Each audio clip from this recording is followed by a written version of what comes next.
gini, jadi kayak anjing kayak kancaku kayak gini cok ini. Bawa pulpen ah? Bawa pinjaman kayak anuan formalitas. Iya formalitas. Lanjut. Ya aku itu gak apa-apa. Kamu nggak goblok. Loh, sekosong ini. Oke. Tapi hatiku tidak kosong. Iya yang nggak kosong. 1, 2, 3. Ya, silakan masuk. Ya, silakan duduk. Ya, terima kasih. Dengan Mbak Anissa ya? Iya. Oke. Nah, silakan duduknya dengan nyaman dulu ya. Oke. Udah nyaman? Sudah. Oke. Nah, Mbak Anissa kesini bagaimana kabarnya nih? Alhamdulillah kabar saya baik, tapi mungkin beberapa hari ini tuh saya kayak ke-distract sama satu masalah yang ada di masa lalu saya, Bu. Dan jadi kadang buat saya tuh kayak kadang berubah gitu. Kalau udah sekilas kepikiran tuh jadi moodnya jadi kayak pengen marah-marah, terus kayak bener-bener bad mood, nggak mau apa-apa, terus kayak pengen menyendiri gitu. Oke, jadi Mbak Anissa akhir-akhir ini masih kayak ke-distract dengan masalah yang ada di masa lalu gitu Iya. ya. Dan ketika waktu kayak memikirkan hal itu, Mbak Anissa emosinya langsung kayak memuncak dan nggak sadar diri gitu ya untuk Iya. mengenali emosi itu. Gitu. Oke, baik. Nah, Mbak Anissa ini di kuliah atau sekolah? Saya kuliah Ibu di UM. Saya ambil jurusan bimbingan dan konseling, dan saya sekarang ada di semester 3. Oke, semester 3. Berarti udah banyak mulai ada praktik-praktik gitu ya. Wah, Bu, ini praktek. Tadi tuh sebelum saya kesini tuh saya ada praktek. Di mana? Ya. Saya tuh kan kalau setiap praktek yang ada di kelas, Ya. itu tuh saya nggak pernah tuh dapat kayak yang harus maju di depan menjadi jadi konselor. Dan hari ini first time saya tuh benar-benar yang baru dapat kayak saya jadi konselor, tapi harus jadi konselor kelompok. Sedangkan saya tuh merasa kalau di konselor individu saja, kalau saya jadi maju jadi konselor, saya mesti ada banyak kekurangan. Ya. Apalagi pas yang di kelompok, saya masih banyak bingungnya. Ya, wajar sih. Dengan kayak masih awal-awal juga ya itu di Iya. semester 3 itu nggak apa-apa Mbak, wajar. Emang kayak kita kan juga sama-sama belajar juga, nggak apa-apa. Nggak ada yang salah, nggak ada yang benar. Nah, di semester 3 Mbak Anissa ini ada mengikuti organisasi atau bagaimana di kuliah? Oke, kalau organisasi ya Bu, kalau yang semester 3 ini saya tidak mengikuti apa-apa. Tapi pas di semester 2 tuh saya sempat nih ikut PMT. Tapi saya udah sampai ikut diklat Ya. dan yang lain. Tapi saya merasa nih kayak Bukan passionnya. iya, bukan passion saya. Terus kayak bener-bener saya tuh buat ngurusin kuliah aja tuh segila itu, apalagi buat kayak tambahan dari organisasi gitu loh. Berarti Mbak Anissa ini belum bisa kayak mengatur untuk yang mana yang lebih harus didahulukan sama Iya. yang dikesampingkan dulu. Soalnya di semester 2 itu saya benar-benar banyak banget masalah. Malah itu kayak first time dalam hidup saya, semua masalah tuh benar-benar jadi satu dan membuat saya sedon-sedon-sedonnya.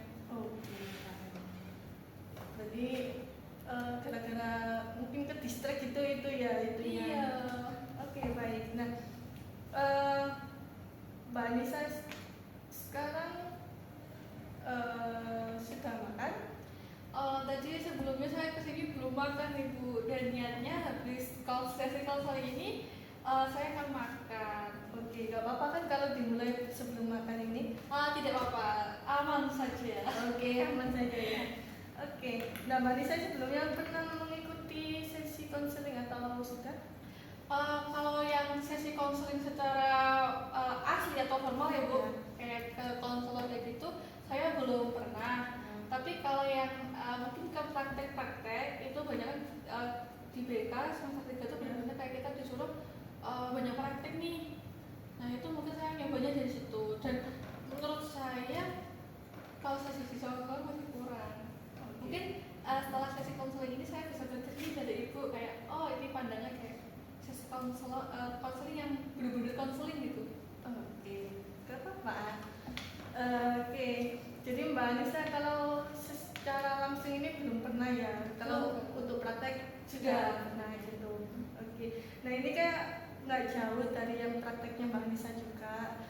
Di sesi konseling ini Mbak Anissa bisa menceritakan masalahnya, mencurahkan isi hatinya maupun mengungkapkan emosinya. Dikarenakan di sesi konseling ini saya memegang asas kerahasiaan, yaitu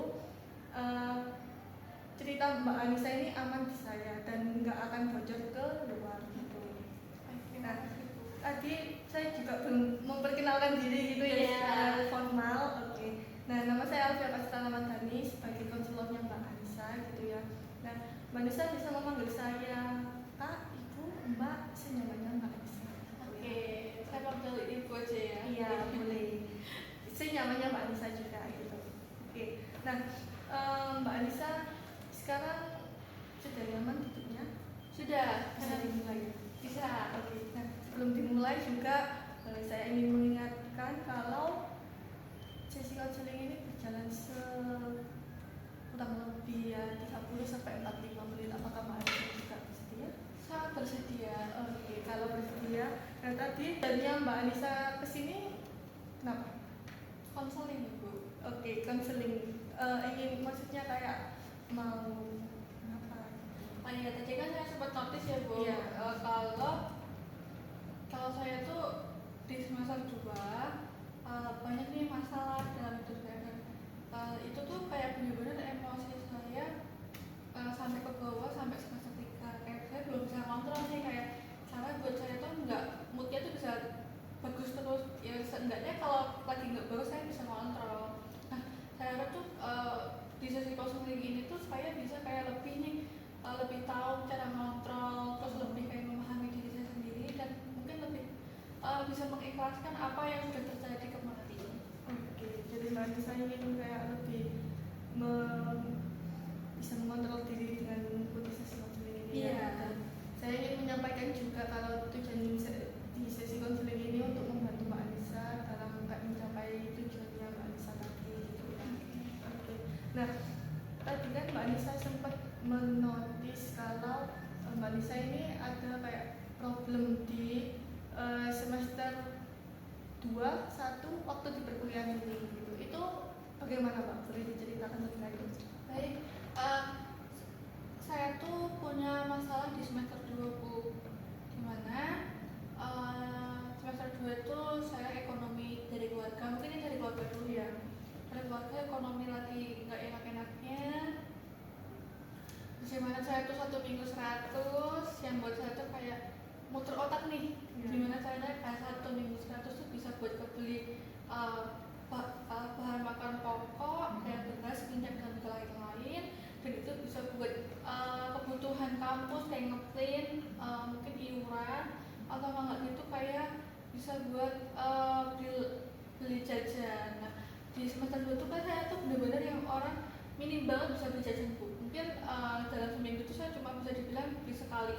Jadi itu mungkin habisnya nggak pernah lebih dari 2.000. Nah di situ saya kayak berusaha untuk ya udah nggak apa-apa. Saat kan kayak coba memahami gitu loh kak, orang tua tuh adanya segitu, saya nggak bisa lah kayak menuntut harus mintanya segini.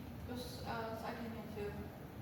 Terus berjalan waktu masalah ekonomi itu benar-benar yang ngebunuh keharmonisan keluarga ya bu.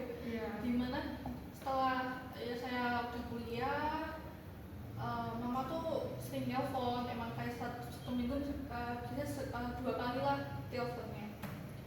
Mama tuh ternyata di rumah ada masalah sama ayah perkara keuangan, dimana ayah tuh tiba-tiba dikeluarkan dari kerja, otomatis buat biaya susu, untuk biaya per minggu ngirim 100, dan keurusan untuk di rumah itu benar-benar uangnya tuh nggak tahu dari mana.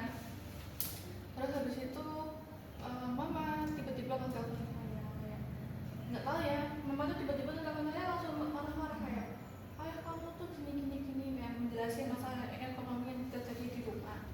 Nah di situ saat mama cerita tuh posisi saya itu tuh dalam keadaan tidak baik-baik saja sekali, dimana saya tuh benar-benar di fase yang paling down seumur hidup saya. Oke, terus mama telepon, lama-lama mama ngomongnya ngelantur nih sampai kemana-mana, kayak mama gini, rezeki kita tuh sekarang kayak gini tuh gara-gara kamu tuh ngelakuin apa deh Malang, kamu tuh ngelakuin dosa apa sampai Allah tuh nggak ngasih rezeki yang lancar buat kita kayak dulu. Di situ otomatis saya sakit hati, soalnya emang keluarga saya tuh benar-benar kayak waktunya hijab, waktunya sholat, ngaji, apapun yang mesti kayak dari agama saya Islam kan kayak kewajiban saya itu sudah saya lakukan. Udah saya lakukan, kenapa kayak Allah ngasih ujian selama 6 tahun ekonomi saya benar-benar turun seturun-turunnya, itu kesalahan ke saya gitu loh. Sedangkan posisi saya di sini tuh saya harus nahan gimana caranya bertahan hidup 100.000, saya harus berusaha nggak ikut gaya hidupnya teman-teman saya, sampai saya tuh merasa di Sumatera 2 tuh saya nggak punya teman, soalnya teman-teman kan punya circle dimana mereka langsung pulang kayak ayo kita makan, kita beli jajan, sedangkan saya tuh nggak bisa di posisi itu. Saya tahu, saya sadar ya, uang saya mau kalau saya ikut pertemanan kayak gitu, uang saya dari mana gitu. Makanya saya selalu habis sekolah langsung pulang apapun. Terus saya nggak terima, saya disuruh sakit hati, kayak saya sampai di titik kayak ikut nih mempertanyakan Tuhan. Setelah disalahkan Allah tuh kayak aku tuh nggak ngelakuin apa-apa loh, kayak aku tuh udah nurut sama apapun yang engkau suruh, engkau kasih, itu aku udah nurut. Kenapa kok ujian yang kau berikan tuh 6 tahun terus membuat keluarga saya tuh benar-benar kayak nggak ada habisnya untuk mempermasalahkan itu, sampai di titik di mana tuh mereka malah menyalahkan saya. Terus saya di situ sakit hati, mungkin dari mama. Terus waktu saya sering mempertanyakan Tuhan, saya nggak pernah sholat sampai sekarang. Terus saya di situ yang harusnya kayak misal punya masalah atau cerita, kayak misal masalah saya di Malang ini, seharusnya kan saya bisa sharing ya sama orang tua. Setelah itu saya nggak pernah kayak telepon apa-apa, jadi saya kayak benar-benar sendiri. Nah itu dari keluarga. Kalau dari pacar, saya punya pacarku. Dimana situ saya pacaran dari SMA. Di waktu yang sama, pacar saya itu ketahuan selingkuh 2 kali. Dimana kan kalau saya udah nggak punya tempat cerita untuk di keluarga, saya bisa kan kayak cerita ke pasangan. Dimana pasangan tuh emang harusnya tuh dapat jadi tempat cerita gitu, tempat pulang. Tapi saya nggak dapat itu, saya dapatnya kekecewaan dimana selingkuhannya tuh selama 3 tahun pacaran tuh sama, hanya orang itu saja, dan bener-bener itu yang membuat saya down. Kayak aku tuh kayak ngerasa nggak cukup buat keluarga, nggak ngerasa cukup untuk pasangan. Lalu di pertemanan saya kayak ngerasa kayak saya tuh yang saya bukan dari teman-teman saya ya, tapi dari saya sendiri kayak saya tuh nggak cukup untuk kayak bisa berteman sama kalian, soalnya saya tahu kemampuan saya dalam akademik gimana, terus dan keuangan saya pun saya juga tahu. Mungkin itu. Baik, jadi Mbak Nisa ini kayak ada masalah di keluarganya juga karena ekonomi, dan mungkin mamanya menyalahkan Mbak Nisa dikarenakan kayak apa yang telah diperbuat hingga ekonomi keluarganya seperti itu. Terus waktu mamanya menyalahkan itu, Mbak Nisa akhirnya kayak hilang arah gitu ya, kan menanyakan kenapa aku yang disalahkan, dan kayak juga menyalahkan Tuhannya gitu ya. Oke. Dan di hubungan percintaannya Mbak Nisa juga kurang beruntung ya. Jadi pacarnya selingkuh juga 2 kali, dan di pertemanannya juga saya kalau juga merasa kurang beruntung, karena kayak selama semester 2 itu benar-benar saya kayak nggak ada nih yang benar-benar kayak gimana keadaan lo, kayak benar-benar teman tuh belum pernah ngerasa gitu. Jadi ya juga kurang beruntung dikatakan belum mendapatkan teman yang terbaik gitu ya. Saya soalnya minder Bu, kayak nanti kalau saya nggak bisa ngikutin gaya hidup mereka, saya takutnya kayak kejadian di masa lalu juga, nanti saya nggak bisa mengikuti gaya hidup mereka dan saya akan bakal dibully dan dibuang. Saya nggak mau itu. Oke, jadi Mbak Nisa kayak menghindari teman dikarenakan kayak perbedaan gitu ya. Iya. Jadi ada kayak 3 masalah ini ya, Iya. di dalam percintaan, pertemanan, sama keluarganya juga. Iya, gitu. jangan langsung ibu. Oke, nah kita yang di pertemanan ini kita bahas yang pertama saja, yang mungkin pertemanan. Pertemanan. Ya, pertemanan dulu. Oke. Nah, Mbak Anissa boleh menceritakan lebih lanjut gimana kayak yang pikirannya Mbak Anissa itu ketika duduk sendirian di kelas. Apakah Mbak Anissa itu waktu di kelas itu emang duduk sendirian atau bersama teman tapi ngerasa kayak kosong gitu? Nah, mungkin kalau yang di kampus ya Bu, di semester 2 itu saya pernah nyoba nih masuk ke soalnya kelas saya itu circle-circlean gitu. Iya. Jadi mana saya masuk satu circle nih yang kelihatannya saya mereka tuh kayak positive vibes gitu loh, kayak ini kayak awalnya ngerangkul nih, tapi mereka tuh dominan yang pintar-pintar, isinya orangnya kritis-kritis. Sedangkan saya ngerasa kayak sebelum saya masuk pun saya udah ngerasa aku nggak sekritis itu, aku nggak sepintar itu, bisa nggak ya mereka terima aku. Saya nyoba masuk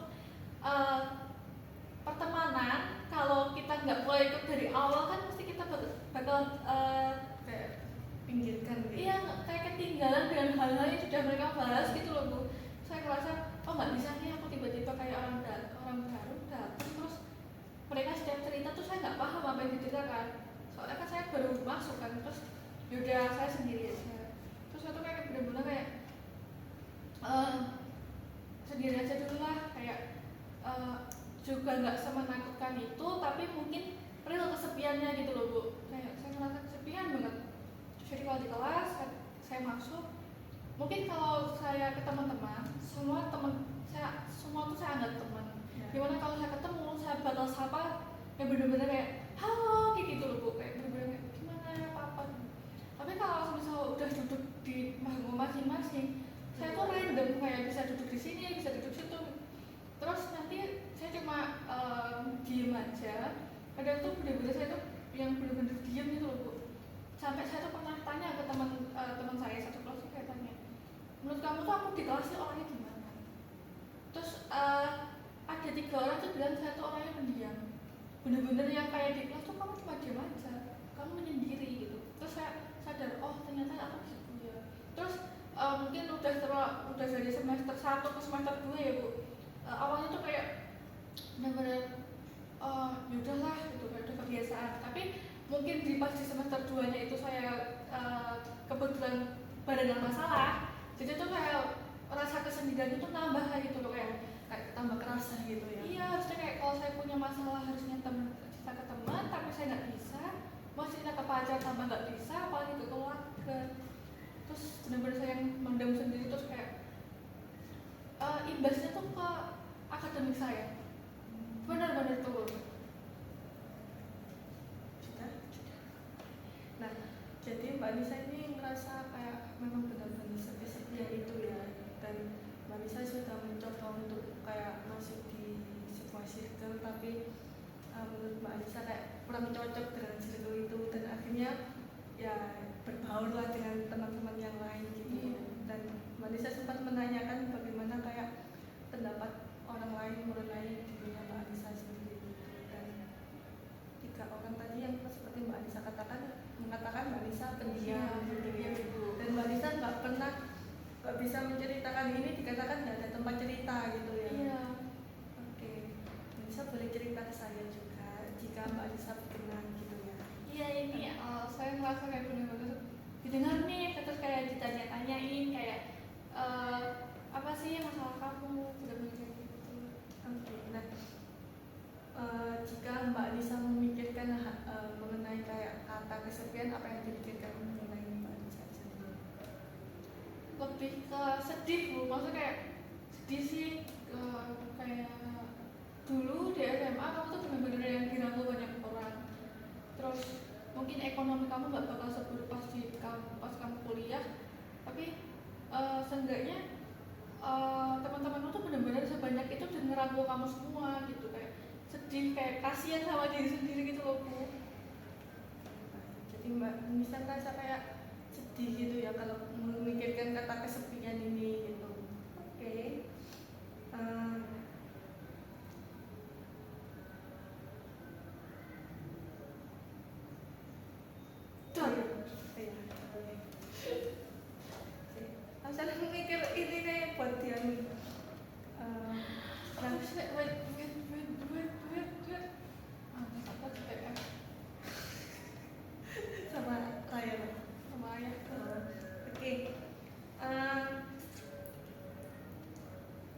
kira-kira dari Mbak Anissa sendiri apa ingatan terkuat ketika memikirkan yang memikirkan tidak punya teman ini?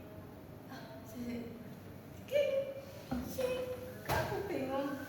Apa ingatan terkuat yang dengan? Oke.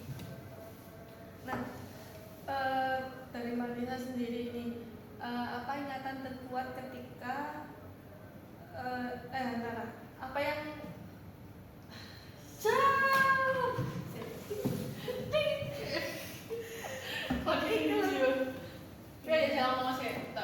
enggak sih itu kayak apa ingatan terkuat yang muncul saat kamu ini merasa nggak punya teman gitu. Menurut Mbak Anissa sendiri nih, apa ingatan terkuat yang muncul saat Mbak Anissa ini merasa tidak punya teman? Mungkin kembali ke masa lalu Bu, soalnya saya dulu di SD selama 3 tahun saya dibully. Jadi mungkin kayak ada nih SD SMP saya dibully, terus SMA nih bener-bener kayak wah punya temen nih. Kenapa pas waktunya kuliah saya nggak dapet gimana ya, nggak dapet iya positifnya kayak di SMA gitu loh. Kenapa harus balik lagi ke masa kelam saya di SD? Terus saya kayak kepikiran, ini mah yang ulang lagi, capek nih. Mbak Anissa SD sempat dibully? Iya, saya sempat dibully di mana. Terus kalau di SD mungkin kayak dari lingkungan keluarga sama ekonomi masih dukung Bu. Kalau kita nggak senang, angin bawa jajan kita senang. Ekonomi mungkin sama mama masih kasih sayangnya kayak ngambil makan kayak gitu bisa macam kayak rasa berarti lah di titik dimana kayak bola hitam ada titik putih itu udah sangat berarti. Tapi kenapa pas di kuliah ini kayak keluarga jauh, ekonomi turun gitu, jadi saya bingung mau self rewardnya di mana. Seenggaknya kalau nggak punya teman kita bisa self reward ya, kita jalan-jalan nih, shopping sendiri apa sendiri. Enggak.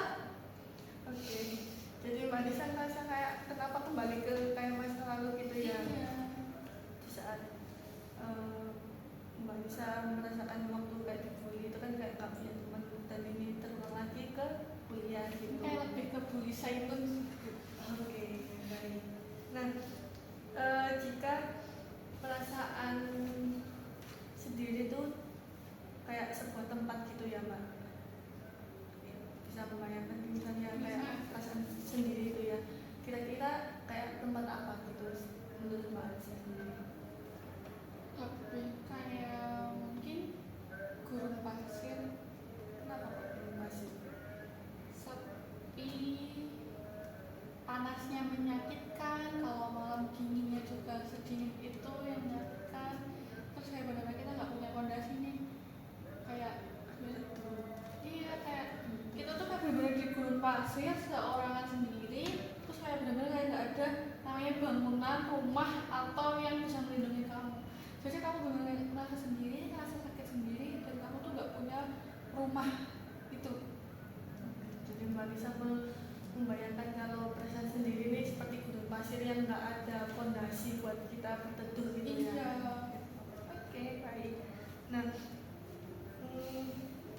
bagaimana perasaannya Mbak Anissa setelah kayak menceritakan masalah ini ke saya? Saya ngerasa kayak mungkin ya Bu di semester 2 kan itu saya nggak ada yang bisa dengar saya, dan pada sesi konseling ini saya tuh merasa saya tuh didengar. Saya benar-benar kayak ditanya ini gimana sih pandangan kamu, terus kayak kamu tuh ibarat membayangkan kayak tadi kamu di tempat apa, itu berarti kan saya ngerasa kayak oh dia dulu nih sama saya.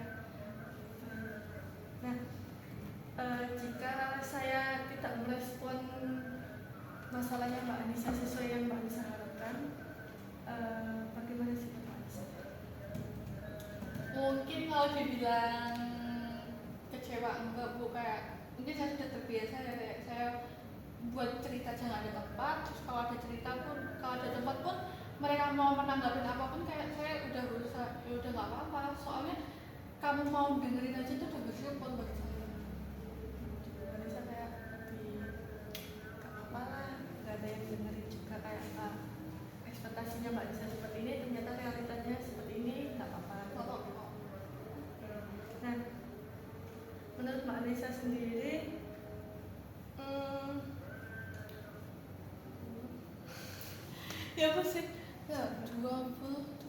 Oh iya, gini.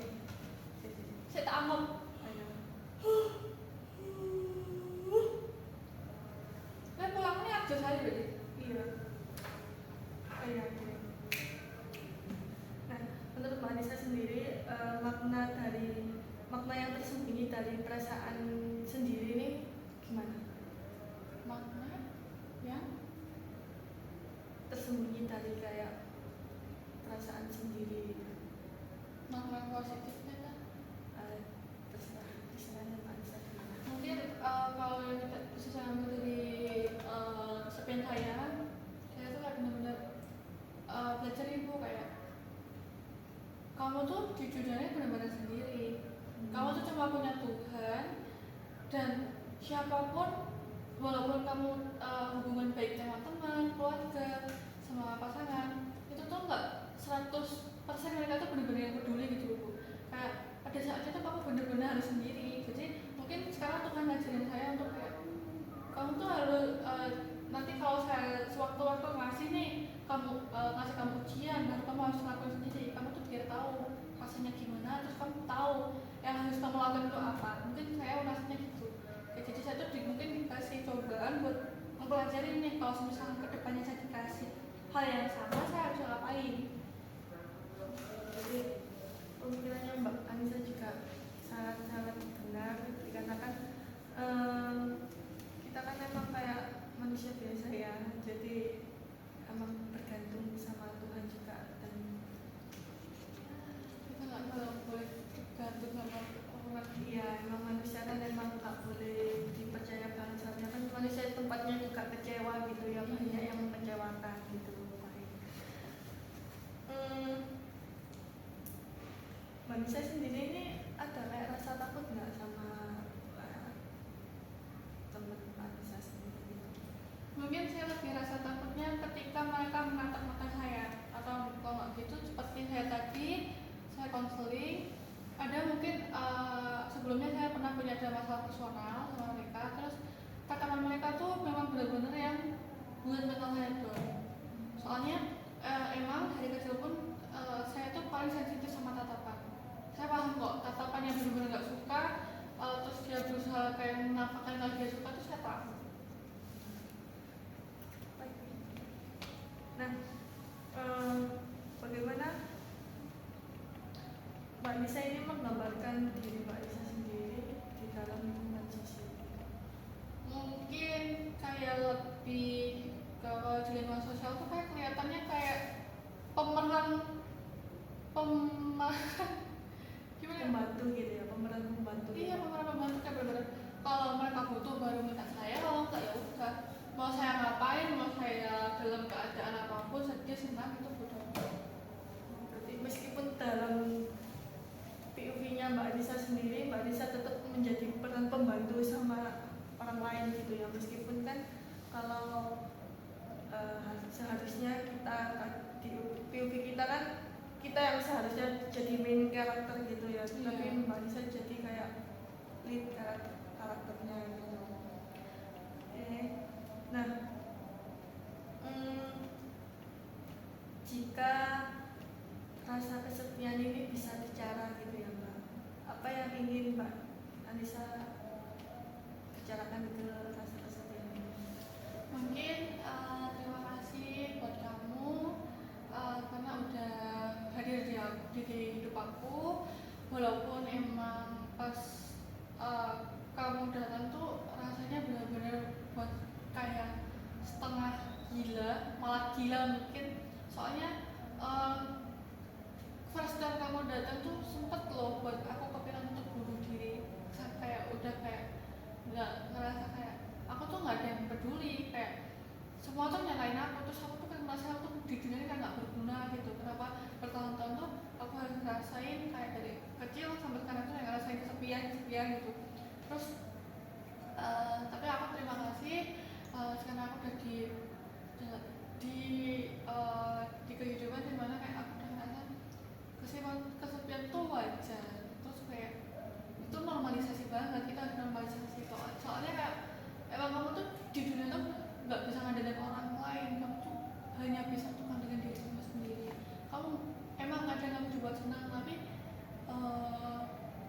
nggak semua orang tuh bisa buat kamu senang terus. Ada kalanya mereka juga buat kamu kecewa dan kalau kamu nggak ngerasa kesepian terus merasa diabaikan itu kamu bakal kayak jadi orang yang kayak gimana ya, kayak gampang kayak terdistract terus kayak apa aku mati ya, apa mati gitu loh Bu. Jadi kalau nggak ada dia tuh saya jadi orang yang lemah, tapi kalau ada dia pun sakit tapi saya bisa tahu kok kalau saya tuh bisa jadi orang yang kuat, lebih kuat dari sebelumnya. Bagus sekali Mbak Anissa, seperti yang dikatakan Mbak Anissa sendiri itu memang kalau kesepian itu kan emang nggak enak ya, kalau melihat teman-teman bisa kayak orang lain bisa kayak kumpul tapi kitanya kayak nggak bisa gitu, memang kayak menyakitkan. Tapi dengan kesepian itu mungkin kita bisa tahu kayak oh diri kita itu kayak gini loh, jadi kayak lebih merenungkan diri lah istilahnya. Oke. Dan apakah nggak bisa pernah kayak berpura-pura kayak nggak butuh temen tetapi dari dalamnya hati Mbak Anissa ini kayak butuh banget gitu, pernah nggak kayak ngerasa itu? Wah, sering banget Bu. Saya tuh kayak bener-bener ya lihat nih anak-anak kayak nanti habis sekolah kayak ayo habis ini kita makan, ayo habis ini kita kesini, habis ini kita jalan ke sini atau apa. Saya merasa kapan ya aku kayak punya teman kayak gitu. Tapi sifat saya pas ngerasain itu benar-benar ya udah bodo amat ya, bener ya udah aku langsung pulang. Tapi di hati benar-benar kayak kapan aku bisa dapat kayak gini. Tapi saya ngerasanya tuh saya udah dapat Bu di akhir-akhir ini. Tapi kembali lagi saya lebih gimana? Saya ngerasa tuh kayak saya tuh mulai diabaikan lagi. Saya udah berusaha masih yang terbaik buat mereka ada, saya berusaha terlibat, tapi lama kelamaan tuh tanpa mereka sadari tuh kayak mereka tuh mulai mengabaikan saya gitu. Dan di titik sekarang banget tuh saya kayak mereka mau ngajak saya ya udah kalau nggak ya udah, kayak setelan kembali ke semester 2 gitu. Saya bodo amat. Nah, di semester 3 ini apakah Mbak Anissa sudah menemukan kayak teman yang dapat dipercaya atau? Awalnya tuh sudah Ibu, tapi ya kembali tadi saya sekarang merasa saya diabaikan dan saya berusaha kayak ya udahlah nggak usah terlalu 100% usaha buat orang lain, soalnya kalau kita nggak dapat feedbacknya kita kasihan kitanya sendiri. Jadi saya terapin Miro. Jadi ke teman-teman saya yang sekarang nggak deket tuh, saya kalau mereka ngajak ngobrol saya asik, saya ngajak ngobrol. Tapi kalau mereka ngobrol tanpa melibatkan saya nggak bakal ikut, saya nggak bakal nimbrung. Mereka mau keluar tanpa melibatkan saya nggak akan tanya, saya nggak akan ikut. Soalnya kayak bener-bener real, kembali lagi kita tuh cuma sendiri, kita nggak bisa ngalahin siapapun. Jadi Mbak Anissa sekarang mulai kayak menerapkan apa ya, Kita bodo amat aja ya kayak cermin gitu ya, ya, apa yang mereka lakukan ya saya lakukan. ya mereka yang perbuat, kita ya juga kalau mau melakukan mereka juga ya seperti yang mereka perbuat ke kita. Iya. Oke, baik. Nah, itu salah satu perilaku yang bagus lah, dikarenakan manusia kan memang terkadang Terpaksa. itu ya nggak masuk akal gitu. Iya, kadang tempatnya mengecewakan juga Bu. Ya, kita udah mempercayai mereka tetapi mereka ternyata nggak bisa dipercayai gitu. Oke, baik. Nah, Mbak Anissa kan pasti kayak pernah merasakan kayak ke-distract ketika kesepian gitu kan. Iya. Nah, bagaimana Mbak Anissa menangani hal tersebut? Saya tuh kan sering ke-distract dan bener-bener ya emosi saya, rasa sedih saya tuh bener kayak buat saya nangis semalaman, terus kayak nggak mau mungkin lebih saya di semester 3 itu jarang kelas karena itu mungkin saya ke-distract gitu ya Bu. Nah, Terus saya tuh kayak mikir kayak kalau saya nggak keluar dari sini secepat mungkin, saya bakal jadi bener-bener jadi orang gagal lagi. Dalam artian saya kembali jadi ke orang lemah. Terus saya mikir kayak, ayolah berusaha untuk melihat sisi positifnya. Kamu jadi orang kuat, kamu berani, kamu nggak selalu bergantung sama orang lain. Oke, baik. Nah, ketika Mbak Nisa kayak merasa kecewa dengan temannya Mbak Nisa sendiri, merasa apa yang Mbak Nisa lakukan untuk kayak melindungi diri? Gimana Mbak tadi, maaf? Kan Mbak Nisa kan pasti kayak pernah merasa kecewa sama temen kan? Iya. Nah, apa yang Mbak Nisa lakukan untuk kayak mengalihkan hal tersebut itu? Untuk melindungi diri saya. Iya. Nah, ya tadi Bu kayak mungkin saya nggak mau jadi kayak dulu saya udah kayak rasanya dapat teman di semester 3 kayak wah mana sih asik kan ngasihnya frekuensi. Nah mungkin awal sama akhir itu beda ya Bu, pertengahan akhir itu beda kayak Ya. sifat mungkin kelihatan. Ya. Jadi saya merasa kok ini saya mulai disisihkan, saya kayak mulai kayak apapun tuh ya banyak gak dilibatkan gitu loh. Terus mungkin saya ngajak ngomong tuh kadang dicuekin kayak gitu. Terus jadi saya berusaha kayak, oh ya udah berarti kalau mereka nggak bisa terima saya, ya saya nggak mau memaksakan diri, saya kasihan diri saya sendiri dan saya nggak mau kayak mereka malah nggak nyaman sama saya dengan kehadiran saya. Jadi kalau mereka mau interaksi sama saya jawab, mereka ngajak ngobrol saya jawab, mereka mengajak saya untuk keluar saya mau. Tapi kalau mereka membutuhkan saya juga sebisa mungkin membantu. Tapi kalau mereka nggak melibatkan saya sama sekali, saya nggak akan bertanya-tanya lagi karena saya tahu kayak sudah kenapa mempertanyakan itu, capek sendiri gitu kan. Ya, emang kalau misalnya kita apa ya kayak tambah merespon itu tambah capek gitu. Iya, udah energi kekuras, pikiran kekuras. Iya. Mungkin awal-awal negatif ikut diserap juga gitu ya. Ya jelas itu. Oke.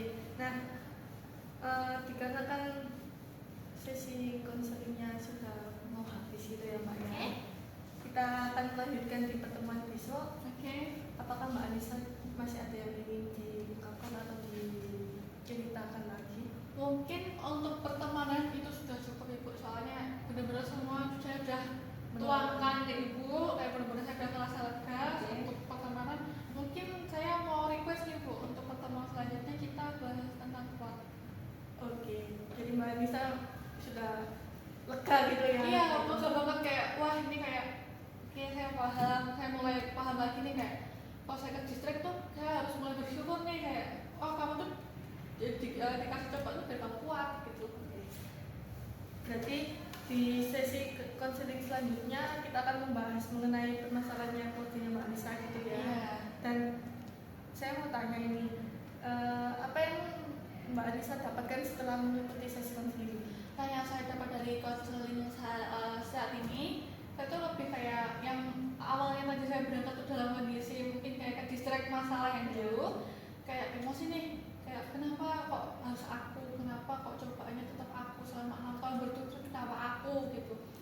Terus setelah cerita sama Ibu tadi itu saya terlihat kayak oh kembali lagi tuh saya pernah loh kayak merasa bersyukur saya tuh dikasih cobaan karena saya biar kuat menghadapi itu. Mungkin saya kembali lagi kayak positif thinking dulu, kayak mulai positif thinking lagi kayak iya kamu dikasih cobaan untuk nguatin diri kamu biar kamu tuh nggak gampang nih geprek langsung hilang, kamu tuh bakal tetap kuat ya. Oh iya, setiap hidup kan masih banyak cobaan, terus nggak mungkin saya hidupnya bakal lempeng-lempeng enak aja, nggak mungkin. Tapi kayak mungkin Tuhan tahu kalau saya tuh kuat, makanya saya dikasih cobaan yang mungkin menurut saya tuh bener-bener yang wow. Oke, bagus sekali ya. Berarti Mbak Anissa sudah mengenal dirinya Mbak Anissa juga gitu ya. Oke, baik. Nah, dengan saya juga menyimpulkan hasil sesi konseling kali ini. Tadi kan Mbak Anissa menceritakan ada kayak 3 masalah dari keluarganya, terus pertemanan dan percintaannya. Nah, di sesi ini kita sudah menyepakati untuk membahas masalah pertemanannya, dan Mbak Anissa juga kayak merasa kesepian mengenai pertemanan karena kan ada kejadian di masa lalu